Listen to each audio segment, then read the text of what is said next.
Hey, welcome to another edition of Kyle Meredith with the interview series presented by WFPK at WFPK.org, Consequence of Sound, and the Consequence Podcast Network. Thank you so much, as always, for checking this out. You know how this goes. If you like what you see, you like this type of stuff, hit that subscribe button. I put out 3 new interviews every single week, a brand new one every Monday, Wednesday, and Friday. And it's a great way to keep up with all of your favorite artists. And I got to tell you, I am so excited to be talking today with Rebecca Ferguson. Hello. Hi, Kyle. It's such a pleasure to meet you on here. You have been an enormously amazing singer on my radar for, I guess, the past decade, right? And Oh, you're thank back you. with brand new music, and I got to tell you, I'm like, I won't even say low key. I am straight up obsessed with this new single with No Words Needed. So, Thank you. Thank you so much. yeah, congratulations on this. Let's talk about this track too, because this is sort of, I guess, the second song that we're hearing from what's eventually going to be an upcoming record, right? Yeah, that's right. Yeah, it's a lot more disco than I normally go, but I think with having Nile Rogers producing it, I think you couldn't expect anything less, really. But I love this track because it's just fun, and it was really fun to write. Like we literally just had a laugh all day. It was just people hanging out, having a laugh, and making music. It was not. Sometimes when you go to the studio, sometimes it can be at times it can be formal. This was not that. This was just chilling, making music, having a laugh, and then you get what you can hear now with the song. Yeah. With Niall having him on board, does it automatically go into that territory, or is that something that you all talked about? That's his sweet spot. Um, it's what's interesting. So we don't go in and say, "Oh, I want it to sound this way or that way." It just organically happens, really. Yeah, and then it Yeah. just it comes out like that. Yeah, Should also point it out, you got to do this in Abbey Road. What was that yeah. experience like? I love Abbey Road. There's something about the place. I know it sounds weird when I say this. There's a bit of magic in Abbey Road, and I don't know what it is. You sense it when you're in the rooms, when you're recording. There's just something about the place. Um, I always tend to write better. You never leave Abbey Road with a song that you couldn't play to someone.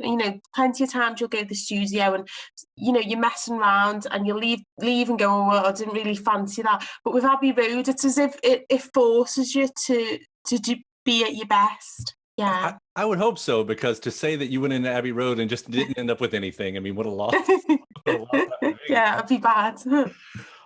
This song in particular, I did think, so here No Words Needed is what I'm talking about here. And it's a sexy song, Yeah. lyric wise, on top of this great, as you said, disco themed dance song. I do Yeah. wonder what it's like writing a song thematically like that with co-writers, because if this were a movie, it would be a love scene is what we're looking at, basically. Yeah. Well, that was. I've got to be really honest. That was a bit difficult for me because my songs are quite safe. They're very safe, easy songs, and so it was a challenge for me. And then once I warmed up a bit, it was fine. So I was like, they're like, no. So picture this. I was like, okay, I'm picturing it. So I really had to, imagine I was back in my very early 20s on the dance floor and I'd caught someone's eye.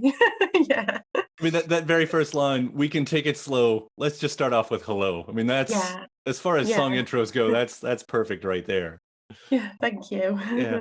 Um, and I'll kind of transition. I'm going to take one of the lyrics out of context here, because one of the lyrics in the song is "Let me take control." We know what that means in a Yeah. song like this, but I feel like out of context, that means something very different in what's going on in your career right now. And Yeah. let's paint a little picture. A few weeks ago, you got on Twitter, and I'll let you tell this, but you basically just started being very truthful about what you've gone through in the past Yeah. decade with the music Mhm. industry.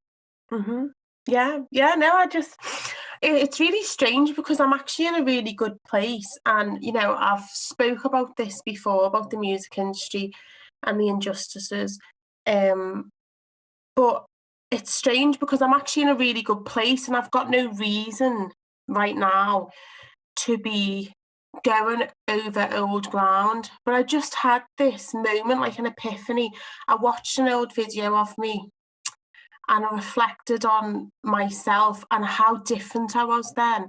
And I thought, wow, why was no one protecting that girl? Like, it was as if I was looking at myself as if it was somebody else. Like, I thought, whoa, how could anyone harm that girl? Like, obviously it was 10 years ago. And I'm like, how could anyone do that? And I just had, I don't know, it was just a sense of, I can't let this happen to someone else. Like this, it's very easy for me now. I could just say, oh, that's the past, you know, let it be and don't worry about it. Life's fine, career's going well. But then I just thought, no, I can't. How could I look myself in the eye when I'm, you know, God willing, 80 years old and say I didn't do anything to stop that? And I just think what I'm really fighting for at the minute is some form of a regulatory body in the music industry, because at the moment it's completely unregulated. I don't know about in the US, but in the UK it's completely unregulated. So it brings in billions of pounds. I think just one number I've heard is 111 billion, and that's not including live, which is a lot of money. So you've got these artists creating all this money in an unregulated industry.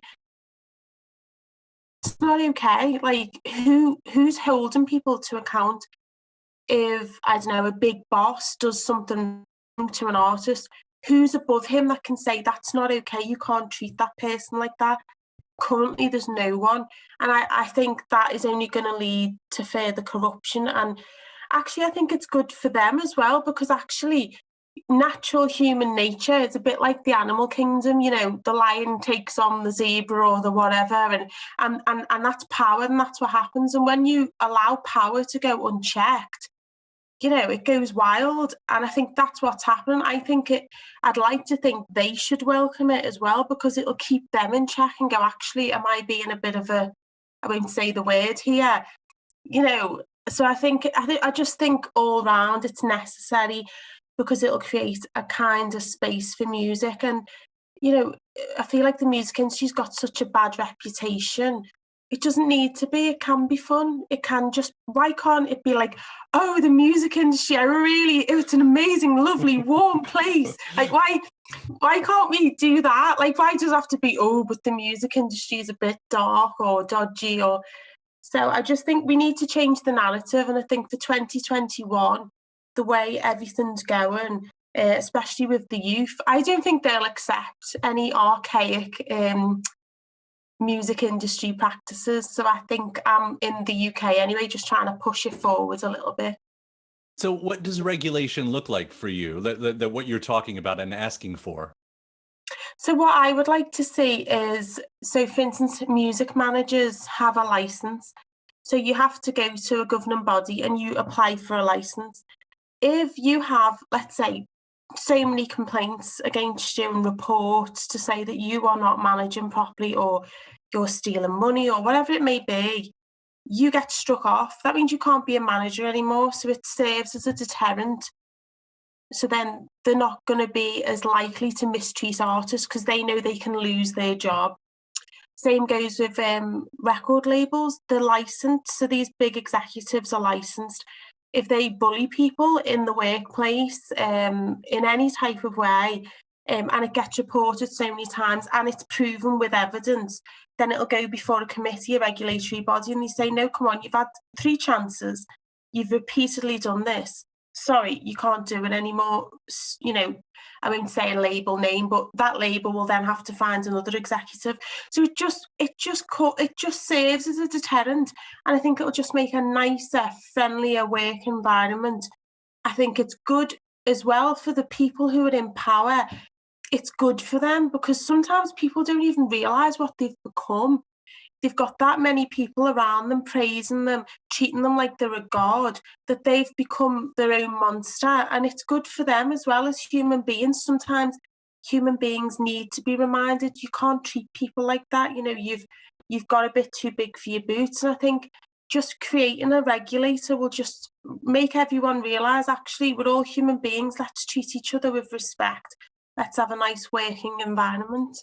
I mean, you're exactly right about all of this. Especially found it interesting what you said a second ago about, you know, it doesn't have to be this way. because you're right. The reputation, when you say the words music industry together, there is this idea that comes in your head. And we've got 60 years of this history going back there to have figured this out already.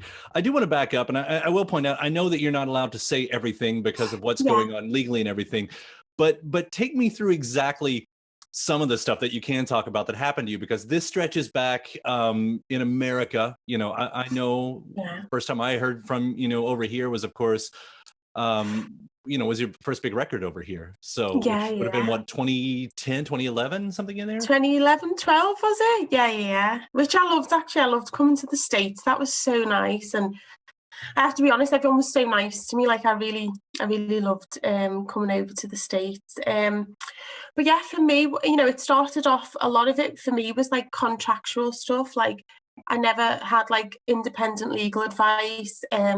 One contract I signed, I didn't even get to read the whole contract. Like, they literally just were like, pushed me into a room and were like, sign there. And I was like, what is this? Like, what? Sign, size of a Bible. I mean, it was just really bad behaviour. So yeah, that type of stuff was happening. I got told that if I didn't sign one contract, that like my career would pretty much be over. I can't say the words that they exactly said because then it's too telling legally, but you get the gist.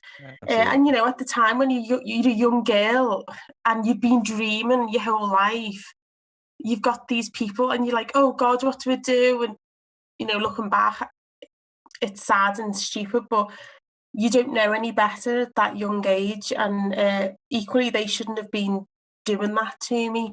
And then other things would happen when I was trying to break away from bad characters. They would bribe people to not work with me. They would blackmail people to say that if you do work with Rebecca or you give her any work, we will take away all our big acts away from you. So like real bullying tactics.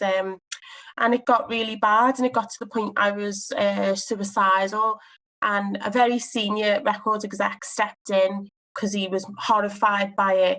And he was quite in a powerful position. I feel sorry now because he was actually phoning me when I was in recording studios, like checking if I was okay. And then finally he stepped in and said, this is going to kill her. This is going to end really bad. You need to leave her alone. And then people all raced to step in to try and help me. And then they said, we will leave her alone.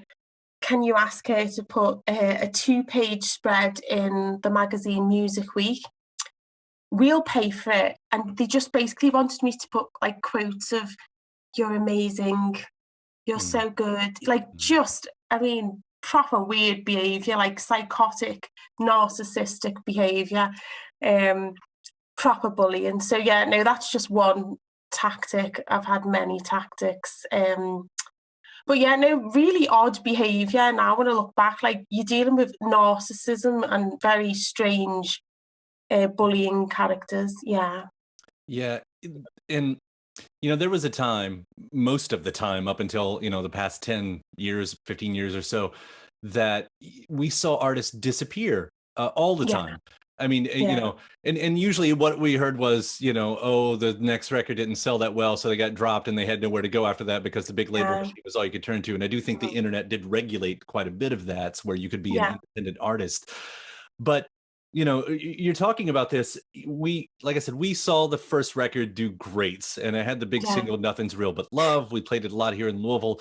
And then there wasn't. Was there a follow-up record to come after that we just didn't get to see? So the follow-up album was Freedom, and it sold, from memory, I think it was 150,000 records in its first, I think it was like 13 days maybe, which for the UK, I don't know about the US, but that's quite good. 150,000 records in 2 weeks is good. But then I kind of just had a conversation and it was like, oh, we're shelving this now. And I was like, really? But it's sold all right. Like that's not too bad. Because from memory, I think Heaven sold 100 and something in its first week, and then I think I'm still the fastest selling debut solo artist. So for me, when that happened with Freedom, it didn't really make sense. Anyway, so then I started getting contacted by fans saying, in other countries, we can't access your music. Like, just, on Twitter, we can't access it, we can't see it, what's happening. And then I found out that nobody was able, which maybe you can let me know, was you able to download Freedom in America? Because it was only 3 years ago I had to contact the label and ask them to lift the block that was on there, and then they were like, no, it's everywhere, it's up everywhere. And I was like, no, it's not in America. They went, oh, we don't know what happened there. I was like, okay. So there was definite things happening. And I kept a track record of it. I started logging it. So when fans were saying I can't access this, I logged it, and I was building up things, knowing that one day I'd have to challenge this. Yeah. I mean, it really is like your career was stolen from you, and especially at such a trajectory right there, that it was happening. I mean, did it feel like that the whole thing was just yanked? It felt like at times, I was being punished for offending someone powerful. I was being punished. And to be fair to some people didn't want that for me. So there was a lot of players involved, and a lot of people that loved me and cared for me, but they didn't have the power to stop what they were doing, really. So everyone was kind of at their mercy, and at that time they were holding the cards. Yeah. Mm. And I should say, you were still able, it sounds like you were still able, though, to continue what you've been doing in the UK. I mean, I know I'm only speaking for the US here, as far as our perception. But still, like, when you're up against those kind of walls, those kind of odds, whatever, you kept going. How? Thank God that you kept going. But how? I don't know. I think it's the Scouse girl spirit. I'm from Liverpool. We're quite tough people. And I pretty much fought against them till the very end. Like, I was quite tough with them.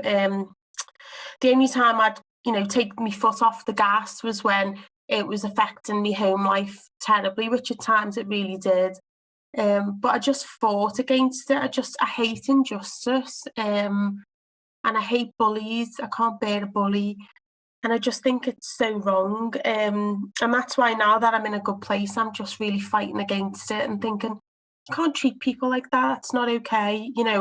In life, people will feel offended. You don't then blackmail people around them, bribe people around them, and bully them and try and block their music just because they offended you. I mean, that's just narcissistic and very odd behaviour, and those type of people need to be called out and taken out of the industry because it's not healthy. Well, it's such important work what you're doing. I know Lily Allen chimed in. I know she retweeted, and she's experienced some similar stuff. I'll only bring her up because she's kind of put herself in that conversation as well. Yeah. But you've been talking with other artists too, right? I mean, you've been hearing no one's surprised. We know this is a widespread thing, but what are you hearing from some of your peers? Everyone's scared. Everyone I've spoken to doesn't want to. No one's. People go very, very quiet. They'll speak to you on the phone, and they want to have the strength, but they're too scared, because what happens is when they leave you alone, you're kind of so relieved. You're like, oh my God, they're picking on someone else now. So then people are just scared, and they just think, oh God, please, I really don't want them to start bullying me again, as long as the light's off me. And I get that. So I forgive them because I've been in that position. So people are scared. I think if there's an inquiry, which I'm pressing on for now, then people will speak up.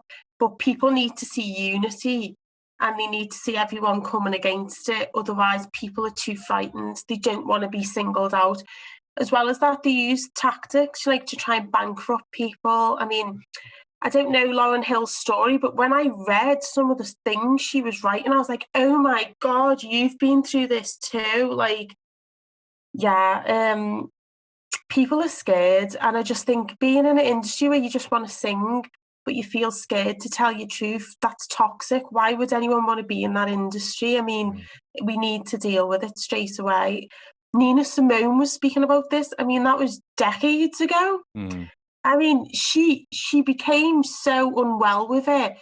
You know, she spoke about she had some type of mental breakdown and tried to shoot her record exec. I mean, why did no one fix it then when it was leading artists to do such terrible things? Like, why is it, for me, it's bizarre that no one stopped and said, shall we regulate this? Like, I don't understand it.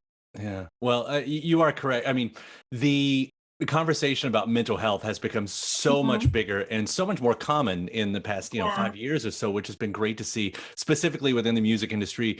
When we're still losing artists to suicide, when we're losing artists to just, having their career taken from them. I mean, whatever it is, that's been really, really nice to see. And I think you're right. I mean, this younger generation, that's their foundation. They're not coming in trying to grab that later. Like, so the work you're doing is so important right now. I really do believe this. Yeah, thank you. Thanks. And I really hope the UK government get behind it, and hopefully it sets a precedent for other countries. So I'm really hoping that the UK can get a regulator in, say enough's enough, and that it then rolls on and inspires other countries to do the same. Yeah. So that does come back around, that you are still doing this. You're still creating amazing art and putting it out there. As we said, we've heard a couple singles.